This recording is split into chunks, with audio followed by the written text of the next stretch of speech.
The Chicago Ripper crew, active during the early 1980s, left an indelible mark on the city of Chicago. This quartet of killers orchestrated a spree of brutal murders that not only terrified the public, but also exposed a dark, ritualistic underworld. Their crimes were far from ordinary. Their actions revealed a shocking blend of sadistic violence and bizarre cult-like behavior. To understand the horrors they inflicted, one must delve into the origins of this nightmarish group and the events that led to their eventual capture. Robin Gecht, the group's leader, stood at the heart of the Chicago Ripper crew's operations. Charismatic, yet deeply twisted, Gecht had an unnatural fascination with satanic rituals and violence. His ability to manipulate others allowed him to form a loyal following. Among his accomplices were Edward Spritzer and the Cocorales brothers, Andrew and Thomas. Each member played a role in executing the gruesome acts that would come to define the group's reign of terror. Between 1981 and 1982, women in Chicago began disappearing at an alarming rate. The missing persons cases often ended with horrifying discoveries: mutilated bodies dumped in remote areas. The brutality of the killings was unlike anything the police had encountered. Victims showed signs of surgical precision in the removal of their breasts, a detail that hinted at a ritualistic or symbolic element to the murders. The crew operated with terrifying efficiency. They targeted women who were alone, often abducting them off the streets in a van. Once captured, victims were taken to a secret location where unspeakable horrors awaited. Here, Gecht and his followers would perform macabre rituals, turning their crimes into acts of dark devotion. According to accounts from the crew, they used an altar constructed by Gecht, where mutilations took place in a disturbingly ceremonial manner. One particularly chilling aspect of their crimes was the alleged consumption of body parts. Survivors and confessions from the group suggested that Gecht believed these acts would grant him power. The combination of sadistic violence and ritualistic mutilation created a sense of dread that gripped the city. People were terrified to walk the streets alone, and rumors of a satanic cult only fueled public fear. The Ripper crew's crimes might have continued unchecked if not for the courage of one survivor, Beverly Washington. In October 1982, Washington was abducted by the crew and subjected to their usual pattern of torture and mutilation. Against all odds, she survived and was able to provide a detailed description of her attackers and their vehicle. Her testimony became the cornerstone of the police investigation that would eventually bring the crew to justice. Using Washington's description, investigators identified Robin Gecht and began uncovering a web of evidence that linked him to the crimes. As they brought in Gecht and the other members of the group for questioning, the horrifying truth began to unravel. Confessions from Spritzer and the Cocorales brothers painted a damning picture of Gecht as the mastermind. The details they provided revealed the extent of their depravity: ritualistic killings, mutilations, and the use of body parts in grotesque ceremonies. The trials of the Chicago Ripper crew captured national attention, exposing the depth of their evil.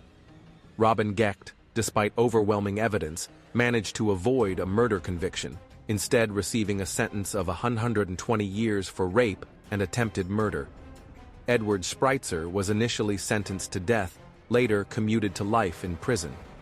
Andrew Cocorales faced the death penalty and was executed in 1999, while Thomas Cocorales served a reduced sentence and was controversially released in 2019, sparking outrage. Even after their capture, questions lingered about the full scope of their crimes.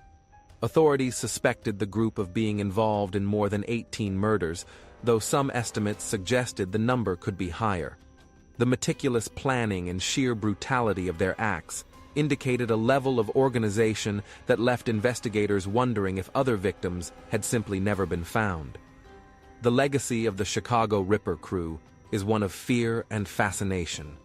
Their crimes serve as a stark reminder of the dangers posed by those who can manipulate others to carry out their twisted visions. The survivors and the families of the victims continue to grapple with the trauma of these events, even decades later. For criminologists, the case remains a subject of study, a chilling example of what happens when sadism and cult-like devotion intersect in the most horrifying ways. As chilling as the crimes were, the methods by which Robin Gecht manipulated his followers remain a critical part of understanding the case. Gecht's charisma allowed him to wield a cult-like influence over the group, turning them into willing participants in his sadistic rituals. This level of control speaks to the power of psychological manipulation and raises questions about the vulnerabilities that make individuals susceptible to such influence. The sheer brutality of the murders also forced law enforcement to confront the limits of their investigative techniques. Forensic science in the early 1980s was not as advanced as it is today, and the crew's calculated methods often left few clues behind. The testimony of Beverly Washington proved to be a turning point, but it also underscored the challenges of relying on survivors' accounts when so many victims had no opportunity to escape. Another aspect that continues to haunt this case is the societal reaction to the crimes. The media's sensational coverage fueled fear and speculation, with some reports exaggerating the crew's connections to satanic cults. While the crew's actions were undoubtedly influenced by dark and ritualistic motives, the portrayal of their crimes in the press often blurred the line between fact and fiction, creating an atmosphere of hysteria. In the years following their capture, the case of the Chicago Ripper crew has inspired numerous books, documentaries, and even fictionalized accounts. These portrayals often focus on the macabre details of the murders, but they also raise important ethical questions about the balance between informing the public and sensationalizing tragedy. For the families of the victims, this attention can be both a source of validation and a painful reminder of their loss. Thomas Kokoralis's release in 2019 reignited public outrage, with many questioning how someone involved in such heinous crimes could ever be deemed fit for release. His reintegration into society has been fraught with challenges, as communities have voiced concerns about their safety. This controversy highlights the broader debate over rehabilitation versus punishment, particularly in cases involving such extreme violence. The Chicago Ripper crew's crimes also had a lasting impact on the city of Chicago. For many, the early 1980s were a time of fear and uncertainty, as residents grappled with the knowledge that such evil could exist in their midst. The case prompted changes in how law enforcement and the legal system approach serial crimes, emphasizing the need for better coordination and resources. Despite the passage of decades, the story of the Chicago Ripper crew remains a cautionary tale about the depths of human depravity.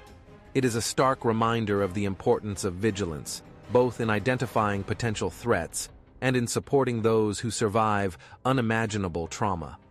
As society continues to study and learn from cases like this, the hope is that we can prevent similar horrors in the future,